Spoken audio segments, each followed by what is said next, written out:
Tonight on Chim Africa, my guest is the popular, gifted South African actor and media personality, Muzi Mthabela.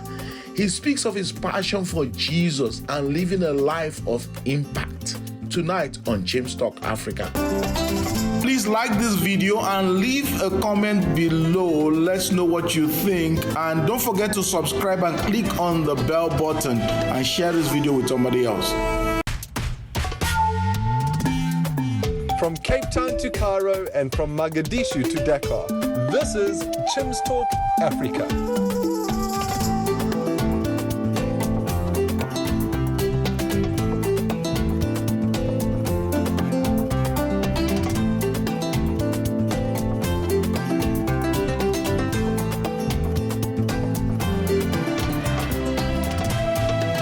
And now here's your host, Chim Onyibilanma. Hi there, welcome to this segment of your show. Like I told you in the intro, I am so pleased that I can have on the show today a very popular actor here in South Africa, Muzi Mthabela. You're welcome to the show, Muzi. Thank you so much. Thank you for having us at the back of your house. It's my pleasure. Muzi, you are so, one of my crew members, the lady who does our makeup, she said she's been looking forward to this interview. We came down from Durban and she said, this interview is going to be her favorite. And I said, why? He said, Muzi! They tell me that you're Zulu, the Zulu you speak in your characters on TV, that it's the authentic Zulu. It's the old, real, original Zulu. Yes. Where did you get such Zulu from? I was born in the heart of KZN. I was born at Showe. Grew up in Claremont, but as well spent a lot of time in a place called Mandeni. Those are hectic Zulu-speaking places where we had the people that you call amabhinqa. You know, back in the days, Zulus used to make holes and then have long earlobes. So those were hardcore Zulus. We spoke proper Zulu.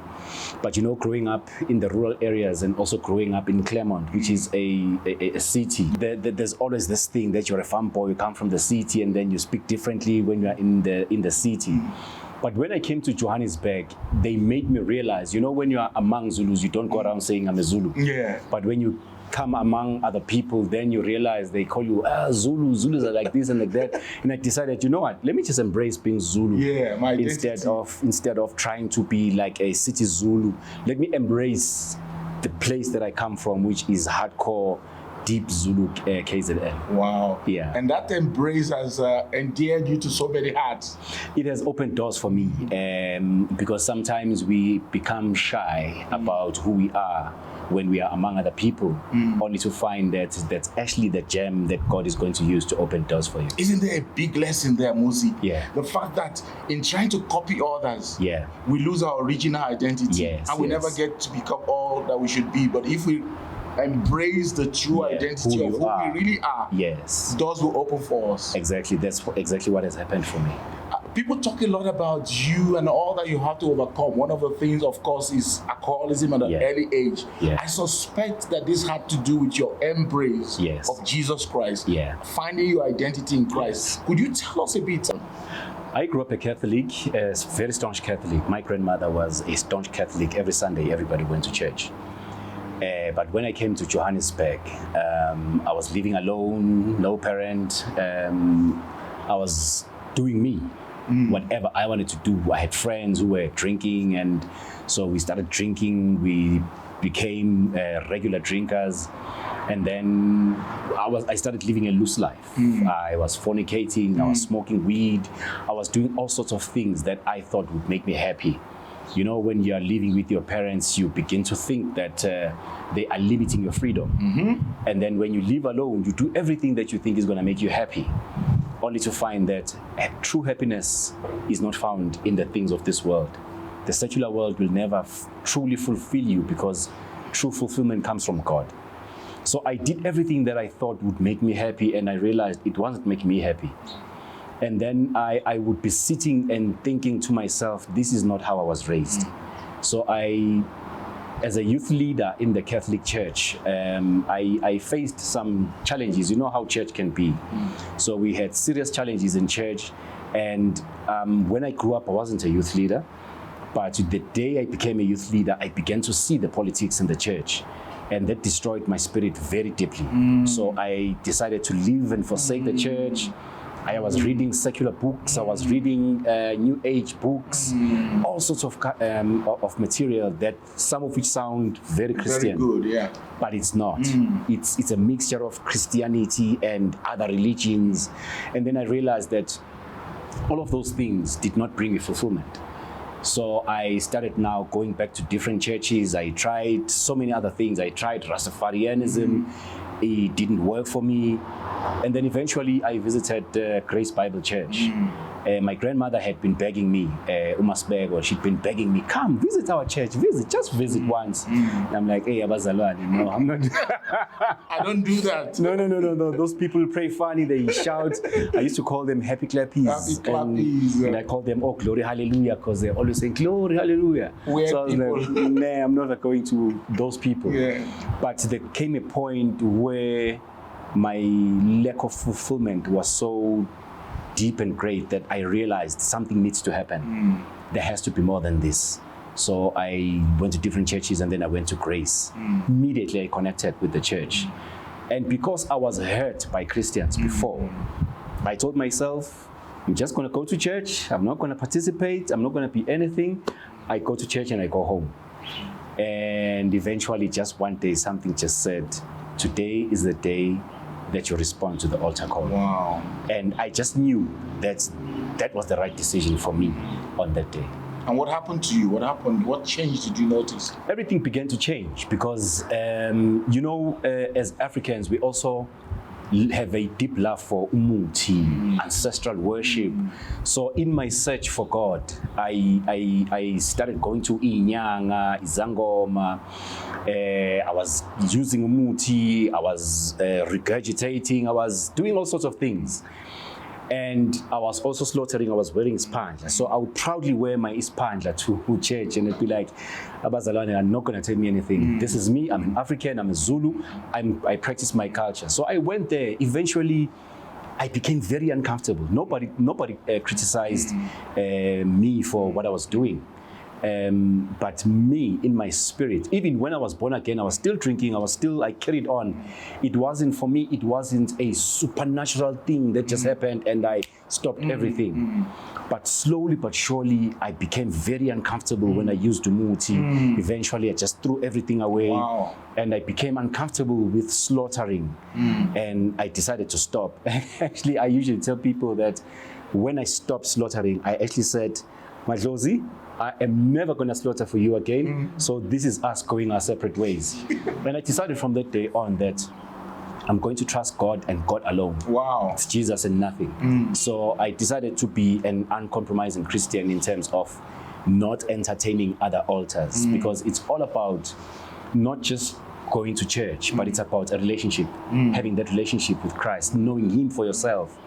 Because sometimes it gets tiring to hear about other people's testimony of who Christ is. So you seek Him for yourself, and then when you develop that relationship, then you know that you are growing in Him, and slowly but surely the things that are not of Him, they fall away. And one of the people that really made me to stop smoking and living a rough life was my wife. Okay. Because I knew when I met her that this woman is not going to tolerate this nonsense. So I decided, okay, let me stop weed. I stopped weed, but carried on drinking. But I had been trying to stop drinking and smoking. I would stop and try again.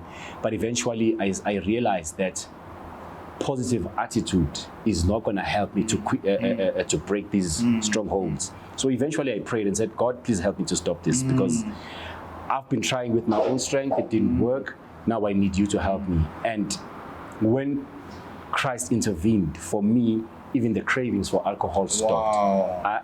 I would look at an advert and be like, okay, nice advert, but I wouldn't Have the craving have that again. craving and the desire. Wow. Not even the company of friends. I would be in their company still, but But you won't be pushed as you used to nah, be pushed. I wouldn't even desire to drink.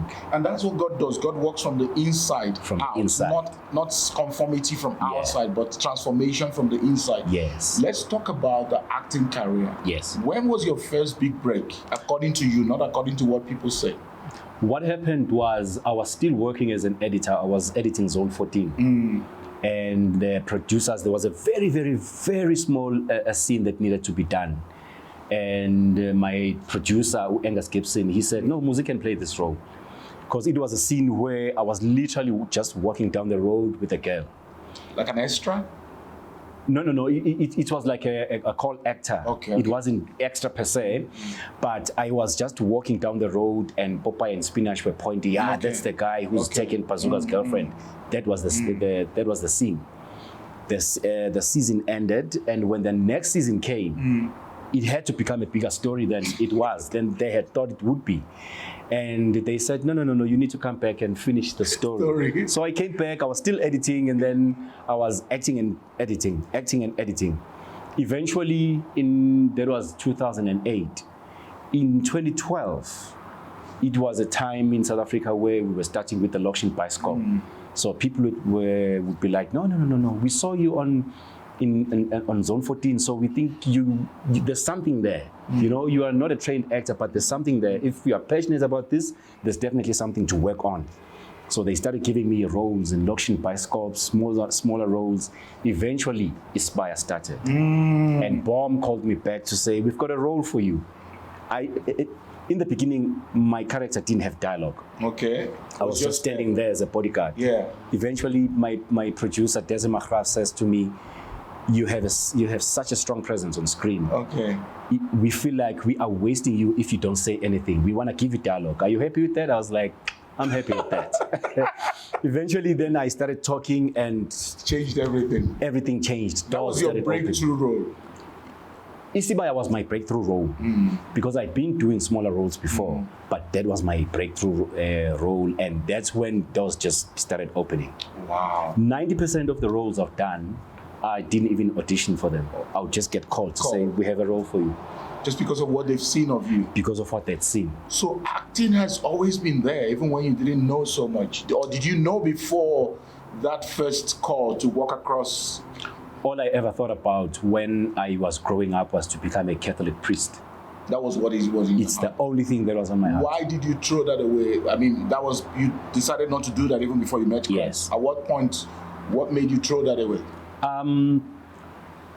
I had a feeling that being a priest or a pastor has a lot to do with God calling you instead of you wanting to do it. Okay. So I said to myself, I was doing matric, I said to myself, God, I'm not sure if I'm called or not, but if I am, wherever I go, if you call me, I will say yes. So I'm waiting for you. Just tell me. I'm just waiting. Okay. And at some point, I really thought I was going to be a pastor, but now I realize that maybe my ministry is not necessarily standing at the pulpit. In the church. But as you know, there are 7 mountains or 7 gates. Media is one of them. Yeah. So I need to do the clarion call of God and speak about Christ on this mountain, even as I'm doing secular roles. That's wonderful. What do you feel when you're acting?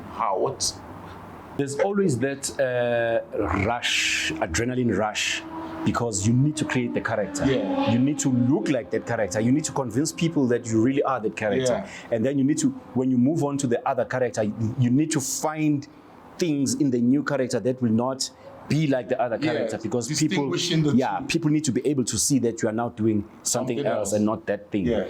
So it always engages the mind. It's always exciting. But what does it do inside of you? I get very excited. Wow. I get very excited. So you love acting? I love acting. So it's not an accidental thing, it's a God-given thing. For me, according to my plans, it was accidental. But I think it was a plan of God, because there was a time where I was really conflicted as an actor and a Christian doing secular roles. And I wanted to quit because I usually play bad guys. So I wanted to quit, and I prayed and said, God, if this is where you want me to be, it's fine, open doors for me. But if this is not where you want me to be, shut everything. In that year, I did about 4 roles. while I was still doing Aspire, I was shooting. Jacob's Cross. I did Jacob's Cross as well. So many roles. I was getting commercials. I was doing just so many things, and I was like, okay. So I asked you to shut the doors, and you've opened everything. Let's talk about that conflict. Yes. Because it's a real thing, and I know a little bit about these things in the sense that I have friends both who are in your shoes. Yes. They're Christians, devoted Christians, Yes. but they are in the marketplace acting roles that some of them, like the roles you act, Yes. are not anything Christian. Yes. And then I have other friends who are Yeah. like, we're not going to do any of those rubbish. Yeah. Because we're Christians, we're going to just act in Christian stories. Yes. And that's that conflict. Yeah. Tell me a bit about that conflict, and how do you talk to the person who comes to you and say, Muzi, you say you're an ambassador, but look at what the character you're playing there is. For me, it's an ongoing thing, because there are two kingdoms. There's the kingdom of light and the kingdom of darkness. And the Babylonian system that we are operating in is controlled by the Prince of Darkness. Big roles and big production houses, he controls everything, the governments, everyone. For me, my challenge with Christian movies, I feel like we make movies for Christians. Movies that don't evangelize to people in the secular world. But if people see me, for example, playing secular roles, I'm shooting people, I'm doing all sorts of things, and then they see clips of me preaching or sharing a word or saying something, so they'll be like, wow, so this guy is actually a Christian, and many people would want to know more about Christ because they thought you are in the world, they thought you are a womanizer, but now they find that actually the real you, this is what you do. I'll make an example. Yeah, please. In my church, I'm in the prison ministry. So this one time we went to the maximum department. So these guys came and said, after I preached, I was preaching fortunately on that day. So they come to me after the church and they were like, so you're a Christian? I'm like, yeah. They say, no, but you are this big guy with big guns. Killing everybody. You love Christ. I'm like, yeah, this is how, this is the way, the truth, and the life. That is just a role I'm doing in the world, but this is the truth. So I started sharing with them and they started calling each other. I said, no, call so-and-so, he loves this guy. So they called him and said, no, this guy was preaching in church today. So for me, when God elevates you in the darkness, he elevates you so that you shine his light in the darkness instead of always being huddled together as Christians, shining our light to each other, So for me, it's about being cast into the darkness, but being the light even in there. Because there are things, for example, that some of my friends would never invite me to because they know where I stand.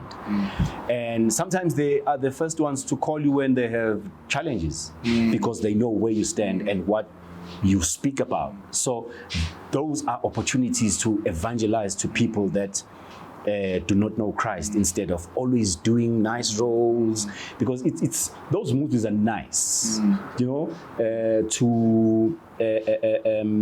tell. Those are nice stories to tell, Christian movies. But when we make movies as Christians, I think we need to get to a point where we make movies for the secular world to win them to Christ. I think as Christians, we always make safe movies.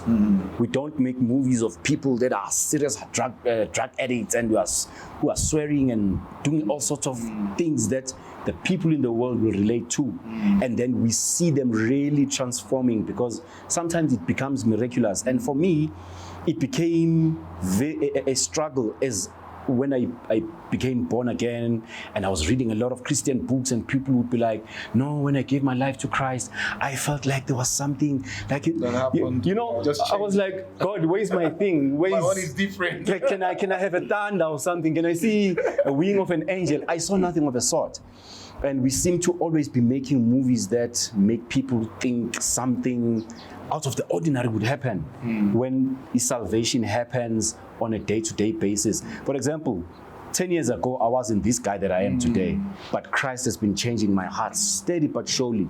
I think we need to make movies that will capture the hearts of the people in the secular world, and then they see transformation over time instead of miraculously changing overnight because you saw a wing of an angel in your room or something like that. Wonderful. That's very, very thought-provoking. Now, when it comes to roles, are there roles you would say no to? Yeah. What will make you say no to a role? There are 2 roles that I said I would never play. But whenever I play a bad role, I need to know if there is a lesson from that. Okay. I don't want to be a drug dealer, for example, who's always winning. He's always selling drugs to people. He never gets caught. Yeah. Okay. So I need to know if that guy is going to get caught so that we see what happens to such people. But the 2 roles that I said I would never play, because it's going to get hectic. Go ahead. You set yourself up. You can't back away now. Okay. I said to myself, I'll never play a role of a rogue pastor. You know, those bad pastors who sleep with other Christians, who steal Christian money. And if I play a pastor, I want to play a good pastor. Okay. I mean, I've seen so many good men of God that are not even famous. In fact, a lot of good people, a lot of pastors are the unfamous ones. I say that 90% of pastors are sacrificing. You see, when you go to ministries and different ministries, that, oh wow, that guy is powerful. I don't even know who he is. He is, and he's serving the Lord. And he's being served. Why wouldn't you? What's the second one? Then I'll ask you why you wouldn't play the first one. What's the second one? I'll never play a homosexual role. Okay. Yeah. So let's go to the first one, which I'm very interested in. Yes. Why wouldn't you play a rogue pastor? Because there are rogue pastors out there, but there was a reason why you wouldn't play it. I feel like I'll be promoting the narrative of the secular world. People in the secular world always portray Christianity as a weird thing, a wicked thing. There's a serious attack on Christianity. I agree with you. Just watch any movie now. They use the name of Christ to swear. They use his name. Christian in the story, he's crazy. He's a crazy guy. He's a crazy character. He's quoting verses over people. You know, he's odd. He's never he's ordinary. He's also a hypocrite because at the back he's doing crazy things. So there's like a serious attack on the name of Christ, and there's a serious attack on Christianity because they'll never use the name of Buddha, for example, to swear. But I think it's also because us as Christians, we watch such movies and we hear them using the name of Christ as a curse word, and we still watch movies and we still finish the movie. I feel like I don't want to contribute to the attack that already is there on Christianity. Let's talk about your family. Yeah. You are unapologetically committed to your wives and even though you have so many ladies that adore you, and love you. Tell us about your home. I grew up dreaming of 2 things as a man: dreaming of being a husband and dreaming of being a father. And because I was born outside of wedlock, I always wanted to have my kids all from my marriage instead of having many kids outside, and then because that creates a very difficult lifestyle for yourself. So I met my wife at Oka Media. She was working in finance. I was working as an editor. And a year later, I proposed to her, and 2007 we got married, and we've been blessed with 2 daughters. Wow. Of all the different roles you've played, which one is dearest to your heart? Duma Ngema will always be dear to me because he's the one that opened doors for me. That was Isbaya. He will always remain very precious to me. But many roles have been precious for different reasons. I love Nkosi Abotsele. I think I've grown as an actor. There's still a very big space for growth. My wife loves saying, one must always have a teachable spirit. So I am very teachable. I'm always learning. I learn from the people that I work with. I never approach a role thinking I'm superior to the people that I'm acting with, because we always learn from everyone. Muzi, it's been good talking with you. What would be your last word? I mean, we could go on talking forever, but we'll have to stop this somewhere. What would be your last word to our viewers as we wrap up? My last word is my favorite scripture. Matthew 16, verse 26. For what does it profit a man that he should gain the whole world but lose his own soul? Or what will a man give in exchange of his soul? I think we are living in days where We really need to be serious about our walk with Christ. We are walking in the days where the Bible says in Isaiah, darkness shall cover the earth and deep darkness the people. There's so much darkness. You watch the movies, there's darkness. You watch the news, there's so much darkness, and people are just pushing boundaries in terms of morality and immorality, good and bad, dark and light. So I think I would say these are the days where we need to take our walk with Christ more seriously than ever. Yeah. Wow. So I've been talking with Muzi, and I have been blessed, and I'm sure you've been blessed too. Just the man behind the character you see on TV, a passion for Christ, a clarity of direction, and a man that loves his family. Muzi, thank you so much for all you shared. Thank you so much, It's been a pleasure having you on the show. Hi there, and welcome back. I trust that you were challenged and encouraged by that interview with Muzi.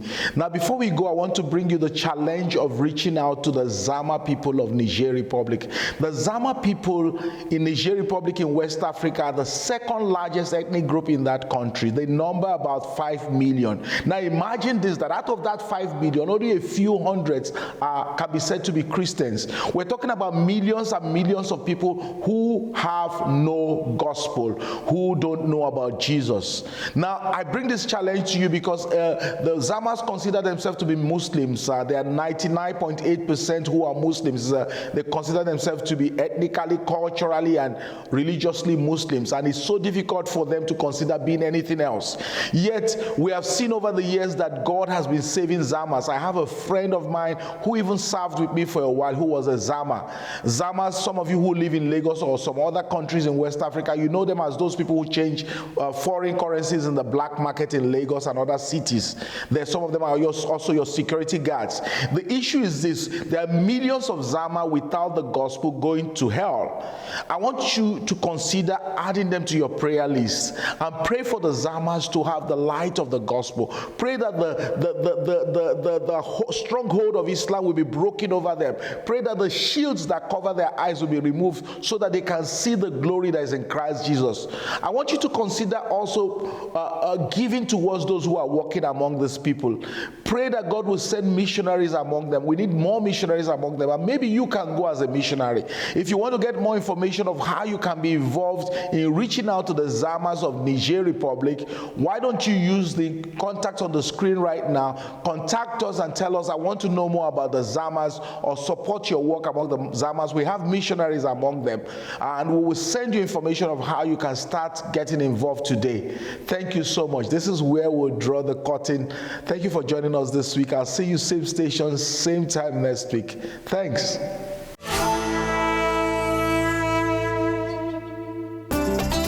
Please like this video and leave a comment below. Let's know what you think, and don't forget to subscribe and click on the bell button and share this video with somebody else.